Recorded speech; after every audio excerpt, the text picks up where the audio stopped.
And welcome back, everyone, to another Zanpakuto theory. This, technically, is the only video I have on my docket today. I might do another one. I've got all day. I've got the day off today, so I might do another video. Just figuring out what video I would do. But anyway, another Zanpakuto theory, and we're on to the theory of what is Rangiku Matsumoto's Haineko Bankai.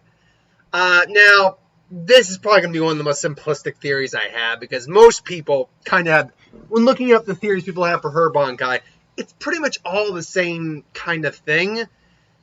First off, what is Matsumoto's Bankai? What is Rangiku's Bankai? Well, Haineko, there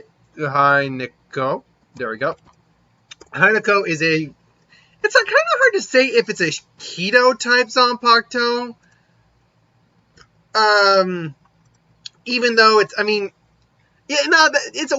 because it's very similar to Byakuya's Zenbon-Zakura in that sense. It's a sword that basically turns the blade into multiple pieces of something. In this case, in Byakuya's case, it turns it into 1,000 cherry blades that look like cherry blossoms. In Rangiku's case, it turns the blade into dust, ash.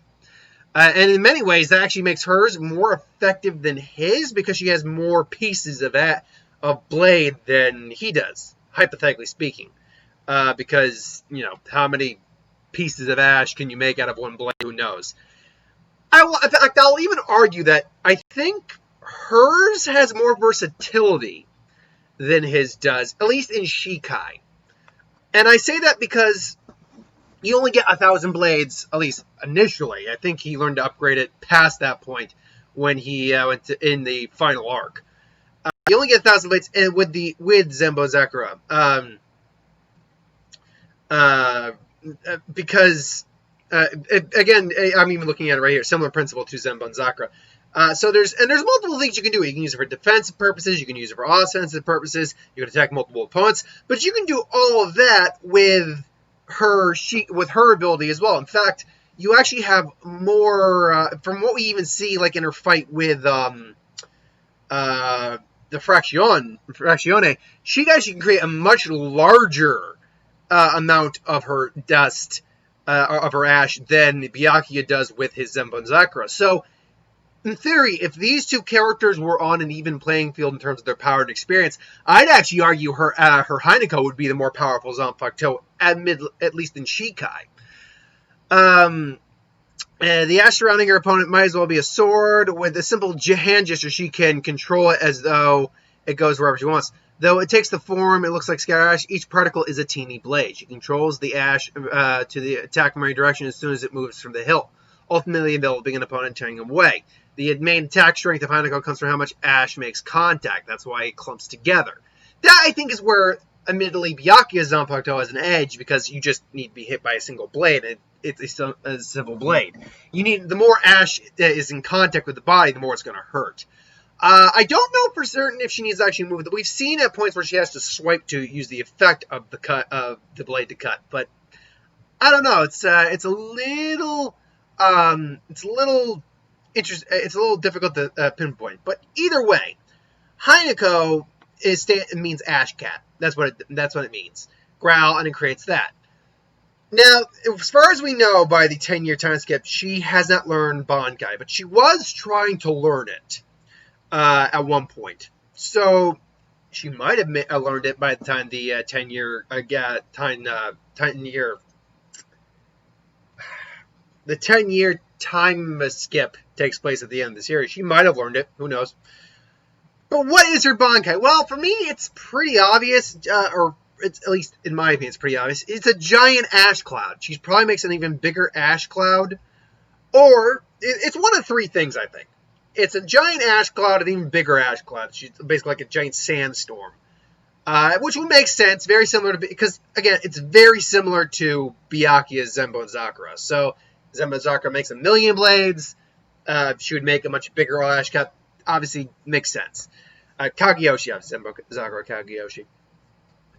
Basically, these are all theories people have had at this point. B, she makes a giant ash cat that moves out her own will, attacks, and can disperse into dust. That would be cool, but it doesn't seem as effective of a technique, quite frankly, as just having more ash to use. And then C, and I think this actually would be the more interesting one. Not only does she make a much larger amount of ash, but she also grinds pretty much like any substance into more ash. She can create and make even larger amounts of ash, if you will, blades. And just can completely overwhelm her opponent with that, continually making more. She's grinding the environment in the dust, feeding her Bankai. So those would be the big three. Normally, I'd try to think of something other people haven't thought of, but really, there's not much to go. Her Zanpakuto is pretty simplistic in what it does, and it's similar in a sense to, like, say, Wabisuke. It just does this one thing. It's not very simplistic. But in terms of the Bankai, where you go from Shikai to Bankai, where you go from there, it's a much different thing. Whereas with Izuru, there's a lot of different ways you can interpret his Bankai. With Haineko, it really isn't that much, especially given the name. The name is always a big kind of indication a little bit of what the blade may ultimately be and be capable of. Ashcat, it already is exactly what it says. Whereas, like, using Wabisuke as an example again, means the penitent one. So you can actually infer a lot more from that name into a Bankai than you can Ashcat, especially when Ashcat is already doing exactly what Ashcat is supposed to be doing. So, yeah, unfortunately, those are the big three. And if I were to say which one it's most likely, it's either the first one, the big sandstorm, or the third one, where it's a sandstorm and you can make even more sand. So those would be my big three. But ultimately, that's my thoughts on that. What do you think Haineko's Bankai is? Let me know in the comments below. But thank you for watching. Hope you enjoyed. Like, comment, share, subscribe. As always, if you want to review something, put in the comments below. Let us know. We'll do a review of it at some point. Ideas for who would win, Star Wars, Superior Magic, what if, anything to do on the channel. Put that in the comments below as well. I'll get to that at some point. So thanks for watching. Hope you enjoyed, and I'll see you next time.